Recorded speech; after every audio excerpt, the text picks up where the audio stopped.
이번 영상은 단백질에 대해 살펴보겠습니다. 지난 영상에서 배운 거 기억나시나요? 단백질은 탄수화물, 지방과 함께 3대 영양소이면서 열량도 주는 열량소였어요. 그런데 탄수화물, 지질, 단백질에 무기질, 비타민까지 더하면 5대 영양소가 됩니다. 그리고 구성소라는 것도 있어요. 구성소는 우리 몸을 구성해주는 영양소예요. 근육, 피부, 머리카락 이런 걸 만들어주는데 이 구성소에는 바로 단백질과 무기질이 있습니다. 그래서 단백질은 3대 영양소와 5대 영양소에 포함되면서 열량소이기도 하고 구성소이기도 해요. 단백질은 원소는 탄소, 수소, 산소, 그리고 질소가 들어있다는 게 탄수화물 지질과 다른 점이었죠. 1g당 4kcal를 공급하고요. 단백질이 있는지 확인하는 실험도 있어요. 그게 바로 뷰렛 반응입니다. 단백질이 들어있는 용액에 뷰렛 씨약을 떨어뜨리면 보라색으로 변해요. 그래서 보라색이 뜨면 단백질이 있구나 하고 알 수가 있죠. 시험에서 단백질은 뷰렛에 의한 정색 반응을 나타낸다 라고 나오면 맞는 말입니다. 또 하나 중요한 건 단백질 속에는 항상 질소가 16% 정도 들어있어요. 이건 단백질만의 특징이에요. 그래서 질소의 양을 알면 단백질의 총량도 계산을 할 수가 있는데 단백질의 총량을 조단백질이라고 해요. 여기서 조는 전체, 총량이라는 뜻의 한자예요. 만약 단백질의 질소가 1g 들어있다면 조단백질의 양은 6.25g이에요. 왜 6.25를 곱할까요? 질소량은 16%니까 질소량은 조단백질량 곱하기 100분의 16이 되고요. 질소량이랑 조단백질량 자리를 바꾸면 조단백질량은 질소량 곱하기 16분의 100이 되는데 16분의 100을 계산해보면 6.25가 나와요. 시험에서 질소가 18%일 경우에 하면서 계산 문제가 나오는데 그때는 16을 18로 바꿔서 18분의 100을 곱해주면 되겠죠. 단백질은 아미노산이라는 작은 조각들로 구성이 되어 있어요. 아미노산은 탄소를 중심으로 네 방향에 팔이 뻗은 구조예요. 탄소를 중심으로 왼쪽에는 아미노기, 오른쪽에는 카복실기, 위쪽에는 수소, 그리고 아래쪽에는 겹사슬, 알기라고 하는 게 달려 있어요. 여기서 가운데 중심 탄소, 왼쪽 아미노기, 오른쪽 카복실기, 그리고 위쪽 수소는 모든 아미노산이 항상 똑같이 갖고 있는 기본 뼈대예요.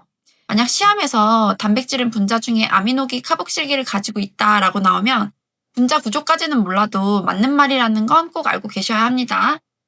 그런데 아래쪽에 달린 알기는 아미노산마다 다 달라요. 이 알기의 종류는 20가지인데 그래서 아미노산의 종류가 20가지가 됩니다. 그리고 알기는 보통은 탄소와 수소로 구성되어 있는데 가끔 황 같은 특별한 원소가 껴있어요. 그래서 시험에서 황함유 아미노산은 하고 물어보면 메티오닌, 시스테인, 시스틴 이렇게 3가지 기억해 두시면 됩니다. 이 아미노산 조각들이 긴 사슬로 이어지면 단백질이 되는데요. 이 사슬을 이루는 구성 성분에 따라 단백질은 크게 3가지로 나뉘어요. 첫째, 단순 단백질은 순수 아미노산으로만 이루어진 단백질이고요. 둘째, 복합 단백질은 아미노산 외에 다른 성분이 붙어있는 단백질이에요. 당이 붙으면 당단백질, 지질이 붙으면 지단백질, 인이 붙으면 인단백질이라고 해요. 특히 우유 속 카제인은 인단백질입니다. 시험에서 우유 속 카제인은 무슨 단백질인가 그대로 나와요. 셋째, 유도단백질은 단순단백질이나 복합단백질이 변형된 단백질이에요. 아까 아미노산은 20가지가 있다고 했죠. 그 중에서 우리 몸이 스스로 만들 수 없는 아미노산이 있어요. 이건 반드시 음식으로 섭취해야 하는데요. 이런 아미노산을 필수 아미노산이라고 합니다. 성인과 아이는 필요한 아미노산이 조금 달라요. 성인은 리신, 루신, 메티오닌, 발린, 이소루신, 트레오닌, 트립토판, 메닐알라딘, 히스티딘까지 총 9가지가 필요하고요. 아이들은 여기에 아르기닌까지 더해서 총 10가지가 필요해요. 시험에서 성인과 아이를 따로 묻기보다는 필수 아미노산이 아닌 것은 하고 물어보는 경우가 많아요. 그런데 이 식품마다 필수 아미노산이 얼마나 들어있는지가 다 달라요. 그래서 식품 속에 있는 아미노산들을 우리 몸에 필요한 양과 비교해서 점수를 매겨요. 이걸 아미노산 점수라고 해요. 예를 들면 어떤 아미노산의 필요량이 10g인데 식품 속에 2g만 들어있다면 아미노산 점수는 20이 됩니다. 이렇게 식품에 들어있는 모든 필수 아미노산의 점수를 계산한 다음에 그 중에서 가장 낮은 점수를 받은 아미노산을 제한 아미노산이라고 합니다. 그리고 이 제한 아미노산의 점수가 곧 그 식품의 담백가가 됩니다. 여기서 담백가는 그 식품의 단백질질을 평가하는 점수를 말해요. 담백가가 높을수록 단백질의 질이 좋다는 뜻이에요. 비유를 하면 반에 학생이 10명이 있는데 평균 점수로 반 전체를 평가하는 게 아니라 가장 낮은 점수를 받은 한 명이 점수만 보고 반 전체를 평가하는 거랑 똑같아요. 다른 친구들이 아무리 잘해도 한 명이 부족하면 전체가 낮게 평가되는 거죠. 시험에서 필수 아미노산의 필요량과 식품 속 함량을 표로 제시하고 제한 아미노산과 단백가를 구하시오라고 나오면 각 아미노산의 점수를 계산한 후에 가장 낮은 점수를 받은 아미노산이 제한 아미노산, 그 점수가 단백가로 고르시면 됩니다. 그리고 필수 아미노산의 유무와 함량에 따라 단백질을 또 세 가지로 분류할 수가 있어요. 필수 아미노산이 모두 있고 함량도 충분하면 완전 단백질, 필수 아미노산이 모두 있지만 함량이 부족하면 부분적 불완전 단백질, 필수 아미노산이 일부 없고 함량도 부족하면 불완전 단백질입니다. 특히 달걀 흰자에 들어있는 단백질인 알부민은 단백가가 100으로 식품 중에서 단백질의 질이 가장 높은 완전 단백질입니다. 이제 단백질의 구조에 대해 살펴볼게요. 단백질은 아미노산이 어떻게 이어지고 접히고 뭉치는지에 따라 1차, 2차, 3차, 4차 구조로 나뉘어요. 1차 구조는 아미노산이 줄줄이 일자로 나열된 상태예요.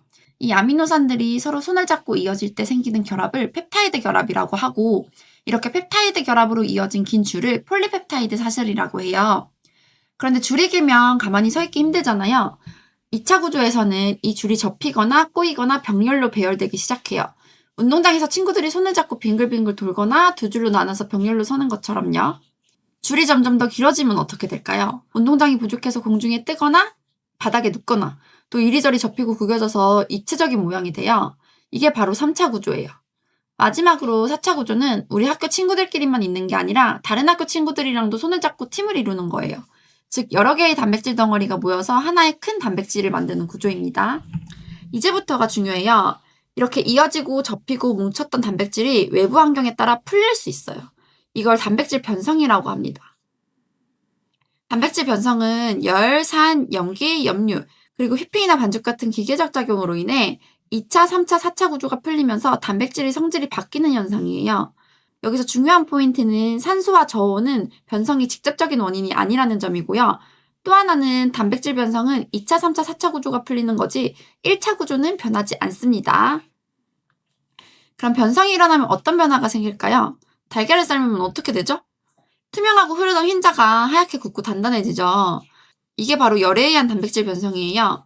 단백질이 변성되면 구조가 풀리면서 성질도 함께 바뀌어요. 먼저 용해도가 낮아져서 물에 잘 녹지 않게 되고 점도가 높아져서 더 단단해지거나 걸쭉해져요. 또 물에 잘 퍼지던 단백질이 침전되기 쉬워지고 무엇보다 소화율이 증가합니다. 구조가 풀리면 소화효소가 더 쉽게 달라붙고 단백질이 더 빠르게 잘게 쪼개질 수 있기 때문에 시험에서 소화효소 작용받기가 어렵다라고 나오면 땡이에요. 소화효소 작용받기가 쉽습니다. 시험에 나오는 예시도 정리해볼게요. 달걀 흰자 속 알부민이 열에 의해 응고되는 것, 우유에 식초나 레몬즙 같은 산을 넣으면 카제인이 응고되면서 치즈처럼 덩어리가 생기는 것, 고기를 구울 때 열에 의한 단백질이 응고되면서 색이 변하고 조직이 단단해지는 것, 생선 단백질이 열에 의해 응고되어 어묵이 되는 것, 밀가루 속에 있는 글루텐이라는 단백질이 물과 만나 빵반죽이 되는 것, 콩물에 염료를 넣으면 글리신이라는 단백질이 응고돼서 두부가 되는 것, 이런 것들이 단백질 변성입니다. 그리고 여기서 어떤 식품 속에 어떤 단백질 성분이 있는지까지 함께 알아두면 좋아요. 시험에서 단백질 변성 과정이 아닌 것은 하고 딸기찜 북어가 나온 적이 있어요. 이런 것들은 관련이 없습니다. 이런 단백질의 구조 덕분에 단백질은 다양한 기능을 할 수 있어요. 달걀이나 두부처럼 열을 받았을 때 단단해서 고체처럼 굳는 현상을 겔화라고 해요. 이건 나중에 물성파트에서 더 자세히 살펴볼 거고요. 그리고 계란 흰자는 열을 가하면 단백질이 응고돼서 단단해지지만 또 휘핑을 하면 공기를 품어서 거품을 만들 수도 있어요. 이걸 거품 생성 능력이라고 해요.